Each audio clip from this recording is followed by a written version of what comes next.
Dhaggeeffattoota qophii raadiyoo sagantaa sagalee misraachoo yooyyaa bakka jirtanutti araarri nageenyi fi arjummaan gooftaa keenya Yesuus Kiristoos almasih isa isiniif haa baay'atuuti. Guyyaadhaa seenaa dhugaa jiraataa biyya Naayijeeriyaa kan ta'e Amaanu'eel Amoots qabannee isiniif dhiyaanneerra. Amaanu'eel Amoots Gooftaa Yesuusitti osoo amanee hin fayyin duratti ergamaa seexanaa ta'e isaan jireenya dukkanaa sukkanneessaa keessa dabarse waan hojjetaa ture. Mala seexanni kiristaanota balleessuuf irratti hojjetu nuuf diidessaa nutti hima.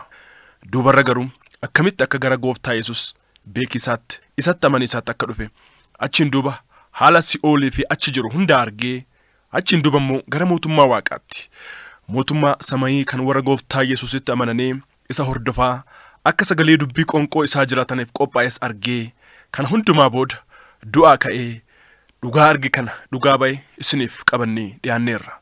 Barumsa guddaa jireenyaaf tajaajila keessaniif ta'u irraa argattan jennee abdii guutuu qabna. Seenaa kana kutaa adda addaatiin isiniif dhiyeessaa jiraachuun keenya ni yaadatama. Kutaan itti aanee jiru akkasitti isiniif dhiyaata. Obsaan haga dhumaatti nu dhaggeeffadhaan affeerraa keenya jaalalaati. Dursinee Waaqa kadhanna.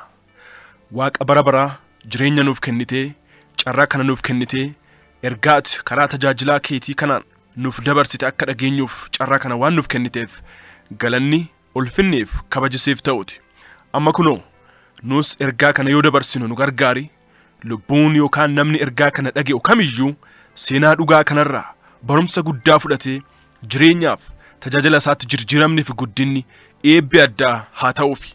Namni haarinni kan Gooftaa Yesuus hin beeknes ergaa kana dhaga'ee gara fayyinnaatti akka dhufuuf Waaqa hafuura keetti qulqullichaan isa gargaare.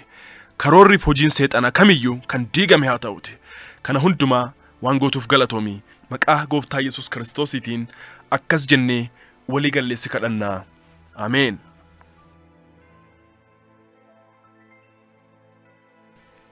Akkuma kanaan duras itti deddeebi'ee isiniin jedhaa ture.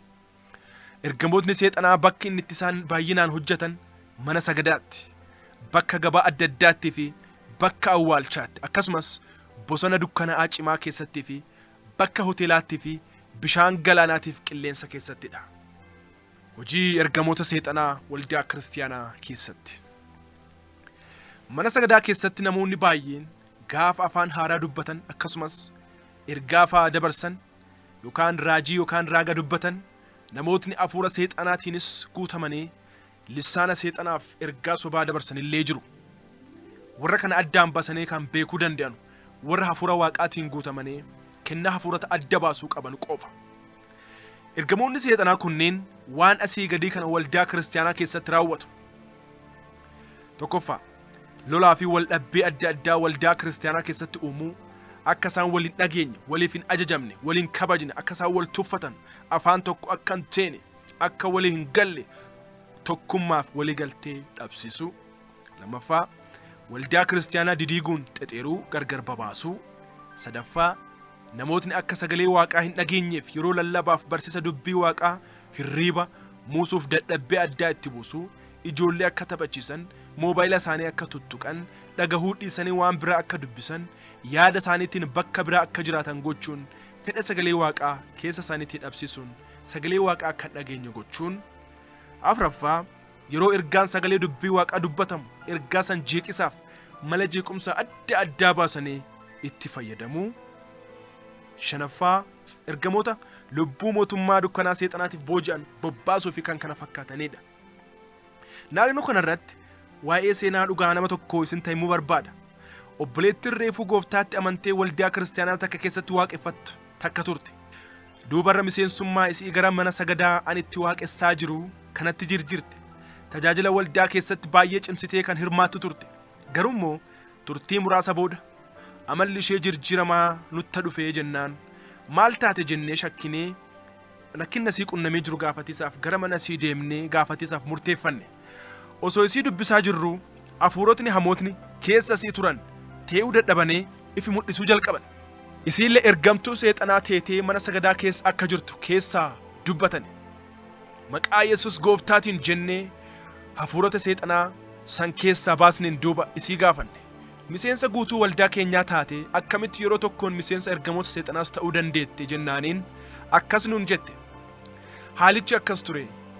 Gaafa tokko an sagantaa waaqonfachaa sanbataatii gara mana kiyyaatti adoo deemu dubartiin takka dhuftee jireenya kiristaanummaa kiyya akka jaalattuuf diniqeeffattu natti himteen duuba hiriyaa akka teenuuf na gaafatte.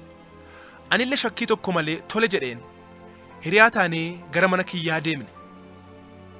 Isiinis boorsaasii keessaa muuziif ocholoonii baastee waliin nyaanne. Daqiiqaa muraasa na waliin turteen duuba baatee deemte. Sana booda itti deddeebitee gara mana kiyyaa dhufuu itti fufte. Yoo dhuftus badhaasa adda addaa kan akka uffata, kophee, shittoo yookaan urgooftuu dibataalee akkasumas qarshiis naaf qabattee dhufti. Yeroo tokko immoo shamarraan baay'ee wajjin taatee gara mana kiyyaa dhufte. Haalli kun yeroo muraasaaf itti fufeen duuba hafuurri Kiristoos akka na dhiisee an duwwaataaf ergitee mirkaneeffatteen booda bifa jijjiirattee hafuuraan natti dhufuu jalqabde. Sana booda uffata diimaa kan uffadhu naaf kennite. Bishaan dhugu akkasumas qubee yookaan qubeellaa yookaan qalabatii quba miila kiyyaa guddichaatti naaf goote. Jilba kiyyaaf immoo sansalata naaf kennite. Waan isiin naaf kennite kana hundumaa fudhadhee hariiroof walitti dhufeenya isaan waliin qabus immoo itti cimse. Isaan waliinis kakuu seenee walgahii isaaniis hirmaachuu jalqabe. Yeroo barbaadettis gara bofaa, gara simbirree halkaniittii fi bineensota adda addaatti jijjiiramuu jalqabe. Achiin duuba ergamaa isaanii ta'e isaan mana sagadaa seenee lubbuu amantii gara mootummaa dukkanaatti akka fiduuf waldaa kiristaanaa keessatti hojii adda addaa akka hojjedhuuf ergamni naaf kennamee amma hojii kanarra jira nuun jette. Waaqaaf galanniif kabajii haa ta'uti. Waaqa kadhannee fi amma maqaa Gooftaa Yesuusiitiin garbummaa seexanaa san jalaa bilisa baateerti. Amma kunoo jireenya gammachuutiin jiraachaa jirti. Dhaggeeffattoota kiyya kun hundinuu kan ta'uu danda'eef hiriyyummaa akka tasaa hubannoo tokko malee jalqabameenii fi obboleettiin tun dur jabaattee kan kadhattuuf kennaa afuura sobaa kan seexanaaf kan dhugaa kan waaqa biraa ta'e adda baasu waan hin qabneef ture. Jaallottaan kiyya ergamoota seexanaa kanneen mallattoolee asii gadii kanaan adda baafattanii isaan beekuu hin dandeettan. Tokkoffaa quba guddicha harka isaanii yookaan miila isaanii keessa tokkochaatti qubee yookaan qubeellaa yookaan qalabatii godhatu. Lammaffaa naannoo jilba isaaniitti waan akka sansalataa hidhatu. Sadaffaa amalli isaanii baay'ee kan nama rakkisuu fi baay'ee warra namaaf nayuu waan jedhamu gadhilaafummaa yookaan garraamummaa waan jedhamu kan hin qabneedha. Kana waan ta'eef kiristaanoti martinuu hafuura akkasiitiin akka hin sobamneef dursanii kadhannaan jabaachuu, sagalee dubbii waaqaatiin guddachuu, kennaa hafuura qulqulluu hafuura kamiyyuu adda baasuun muudamuu qabu. Namoonni akkasii kun akka isin isaan irratti beektan akka itti barame yoo beekan dafanii isinirraa fagaatu. Lammaffaas akka isin isaan hin dhaggine isin jalaa dhukatu. Kun wanni ta'uufis akka isaan irratti guutummaatti hin beekamneef ajajni kennameeraaf waan ta'eef. Ergamoonni seexanaa kunniin bakka gabaattis bifa adda addaatiin hojjetu. Kanneen keessaa bifa dubartoota babbareedoo uffatanii dhiirota dogoggorsiisuutiin, ammas immoo dubartii ulfaa adoo deemtuu akka isiin jigdee ulfirraa ba'u dhiigni baay'eenis irraa jigu godhiisaan dhiiga jigu san immoo ciincaa yookaan maswaayitii seexanaa dhiyeessanuuf waraabbatu.